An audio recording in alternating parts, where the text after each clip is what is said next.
The Hadzabe Tribe Facts. While many visitors to Africa are familiar with the Maasai people, the Hadzabe people of Tanzania's Lake Eyasi region are no less fascinating and representative of African culture. Still maintaining the hunter-gatherer lifestyle that has sustained their people for generations, the Hadzabe use locally produced poisons and ingenious camouflage to hunt. Visitors to Tanzania can not only kite fly these traditional people, but can also witness the thrilling sunrise hunt to see how these nomads have survived in the wilderness that Tanzania has sometimes tackled for years. About the Hadzabe.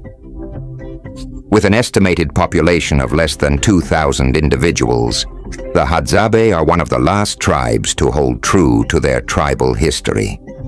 Existing far from the crowds and globalization that tourism inevitably brings, they exist much as they have always. The men typically hunt and bring home honey to feed their families, while the women and children collect fruits, berries, and roots to supplement their diet. The men are particularly skilled hunters, and their bold and inventive hunting style is a sight to behold. Using parts collected from other animals, they cunningly lure and bring down game. Since this is their only source of food, they are the only tribe allowed to hunt in this part of the Serengeti. The Hadzabe tribe lives in caves near Lake Eyasi, and their isolation and dwindling numbers have helped them avoid the HIV epidemic and other diseases spread by intertribal marriage. An interesting aspect of Hadzabe culture is their language. Believed to have some connection to the Bushmen of the Kalahari Desert, the Hadzabe language is a distinctive click language, similar to that of the famous Bushmen. Despite this and their similar appearance, DNA testing has shown no link between the two groups. Hadzabe settlement. The lands surrounding the saltwater Lake Eyasi and the Serengeti ecosystem are where you will find the Hadza people.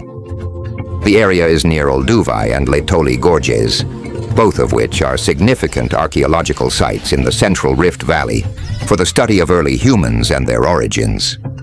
Prehistoric evidence suggests that hunter-gatherer communities have lived in the area for at least 50,000 years. These early people may have been the ancestors of the Hadzabe. Spending time with the Hadza is a culture shock. They do not live by the same rules or follow the same time as we do. They have an oral tradition of remembering the past and do not use calendars, time, or counting back 3 or 4 years as a yardstick. They have never experienced war, famine, or serious disease, and they have no carbon footprint. They survive by instinct, skill, and the ability to interpret the cycles and signs of nature. They can confidently walk through the deepest bush at night and are completely at ease.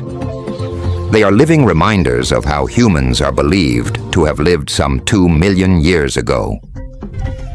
The advent of agriculture in the outside world is a recent highlight on this timeline.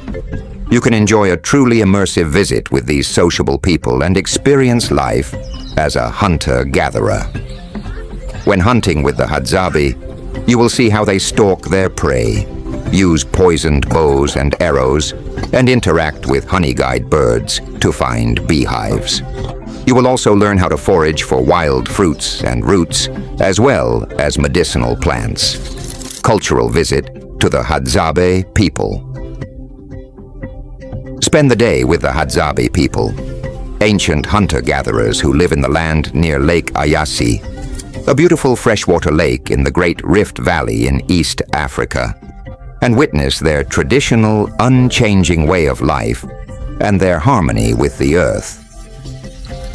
Accompanied by a Kiwoito ranger, visitors have the opportunity to interact with the Bushmen and learn all about their age-old hunting techniques, survival skills, food preparation, and cultural norms. A true step back in time, this is an undeniably authentic cultural journey into rural Tanzania, revealing the untold world of these fascinating people. Among the world's last remaining hunter-gatherer tribes living in the dense wilderness, Hadzabe men forage alone, returning home with golden honey, sweet fruit, or hearty wild game, when and if available.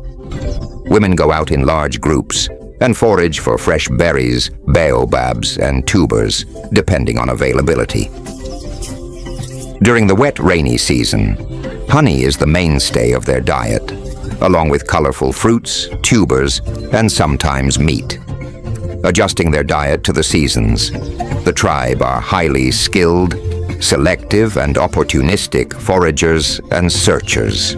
They rely solely on themselves to feed their families and their tribe.